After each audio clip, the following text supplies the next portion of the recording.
Hi guys, Darren here. Just thought I'd pop in and show you how to cook a crepe. Now you've made your crepe batter. Mine's been resting now for about an hour. I've taken it out of the fridge. So now we're ready to cook. All we need is a small fry pan or a skillet, a flat pan, something that is either non-stick or cast iron. That's going to be really good for you to make the crepes. And we'll just get it over a medium heat. Just start to get hot. I've got my crepe batter here in a jug. You could either spoon or tablespoon or ladle the crepe batter into the pan, or you could pour it from the jug, however you want to do it. It's all a little bit of practice. And I've got some butter on the side here. I'm just going to take a small amount of butter and just put it into the pan. And then I'm just going to twirl that butter around and just get it nice and melted. And just cover the entire surface of the pan there. That's going to help lubricate it and also going to give it some really great flavour. Okay, butter seems to be frothing nicely. I can hear it now, so it's nice and melted. I know my pan's nice and warm. I'm going to take my crepe batter here and we're just going to pour some into the middle and probably about 4 tablespoons or a quarter of a ladle. And just over the heat there, we're just going to twirl the pan around and try and cover the entire surface of the base of the pan. And then we'll put the pan back onto the heat. And we're just going to cook this now, probably for about a minute or a minute and a half.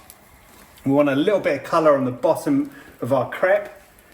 And if your pan's non-stick, if your skillet is nice and hot, then it should be really easy for you to kind of move it around. And we're just going to have a look. There you go. It's not stuck to the bottom of my pan. I'm able to move it around. Now you don't want to overcook these because they can go a little bit tough. Also, you want your crepes to be as thin as you possibly can.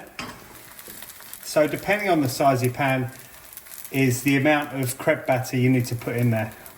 Now, just moving it around, making sure that I'm getting a little bit of colour on the base of my crepe and also making sure that it hasn't stuck to the bottom. And then all we need to do is just continue cooking it probably for about another 30 seconds. Then we're going to give it a flip and we're going to probably cook it for another 30 seconds on the other side, and then the crepe is ready to go. But the flip really is what it's all about. Don't be scared. Try and do it in one motion. And before you flip it, move that crepe around, make sure it's not stuck, and then you're just going to go for it. There you go. Got lovely colour on the outside of the crepe there. I'm going to continue cooking this for another 30 seconds on this side, and then we're ready to go and put it onto our plate. So I've just got a plate here. I've already done one there. I've got a piece of baking paper on top. And we're just going to put that on there. Now, before we cook our next crepe, we're going to get paper towel and just give that a wipe. Make sure there's no bits on there. And then we're going to carry on cooking our crepe batter. That's it. Good luck.